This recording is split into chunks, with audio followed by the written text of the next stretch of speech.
Hi class, now we will proceed to the further questions in our video. Our next question will be a triangle and a parallelogram have same base and same area. एक triangle given है, एक parallelogram, दोनों के base और area same है, दोनों के base और एरिया सेम है जिस पे वो स्टैंड हो रहे हैं. If the sides of the triangle are 15, 14 and 13 cm and parallelogram stands on the base 15 cm, इस बेस पे पैरेललोग्राम ड्रॉ करा है. Find the height of the parallelogram. इस पैरेललोग्राम की जो सिर्फ इतना पैरेललोग्राम है इसकी हमें हाइट फाइंड आउट करनी है. Is equal to question mark.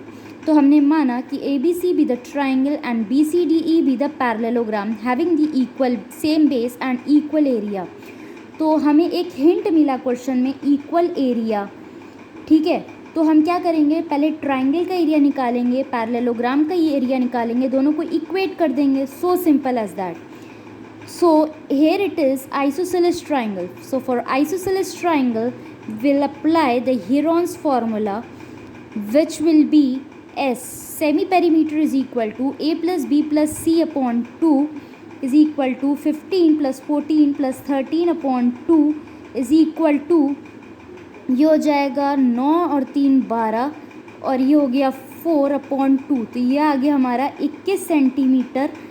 अब एरिया जो हो जाएगा हमारा वो होगा अंडर रूट में S into S minus A S minus B S minus C, which is the Heron's formula. So here we will put the value 21 into 21 minus 15 which will be 6 into 21 minus 14, 21 minus 14 which will be 7 and here it will be 8.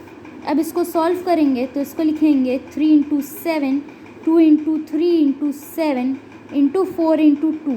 अब same terms को हम लोग बाहर ले आएंगे तो ये हो गया 3 का पेयर, ये हो गया 2 का पेयर, 4 तो बाहर आएगा तो 2 हो ही जाएगा और ये हो गया 7 हमारा.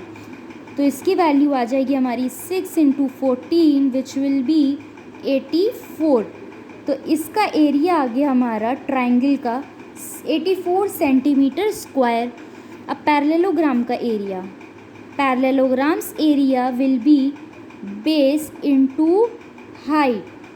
So here the base will be 15 into height क्या है h हमने लेट किया. अब दोनों इक्वल हैं तो इन दोनों को हम लोग इक्वल कर देंगे as given in the question. As given both are equal. So we will equate these both. 84 is equal to 15 into h. So h is equal to 84 upon 15. So the answer will be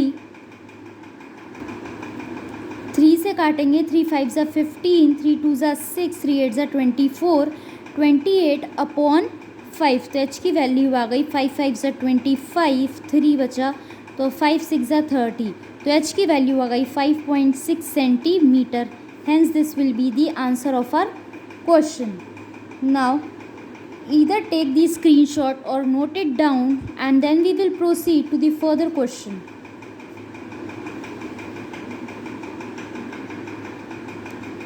Now our next question is a kite in the shape of a square. A kite is given which is in the form of a square with diagonal 32 centimetre. इसका diagonal equal होता है, diagonal की value जो दी है हमें 32 centimetre given है. And N isosceles triangle of base. और ये जो आइसोसेलेस ट्राइंगल फॉर्म हो रहा है इसका बेस 8 सेमी है and 2 equal sides are 6 cm. Each is to be made of 3 different shades as shown. How much paper of each side has been used in it.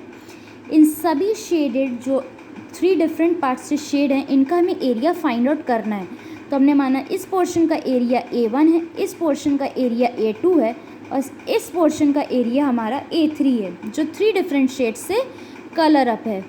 तो हम क्या करेंगे, पूरे डायगनल की जो लेंथ है वो 32 सेंटीमीटर है and the diagonals of a square bisect each other at right angles. तो ये मिड पॉइंट कहलाएगा. तो AO जो आएगी हमारी वो कैसे निकलेगी, AO इज इक्वल टू हो जाएगा हाफ इंटू 32. फुल 32 हाफ करेंगे क्यों as it is mid point तो ये हो जाएगा हमारा 16.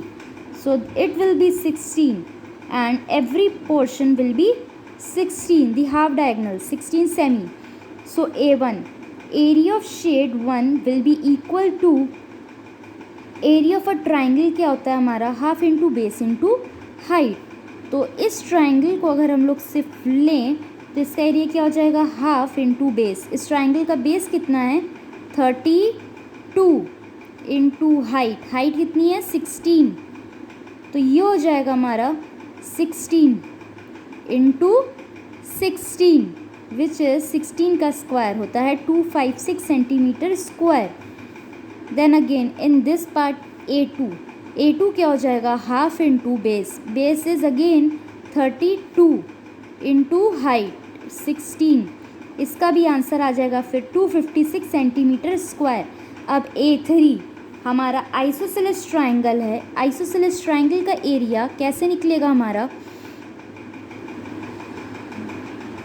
तो एरिया ऑफ आइसोसेलेस ट्राइंगल हमने पढ़ा था B/4 √4a square minus B square, where B is the base and A is the same side, A is the same side.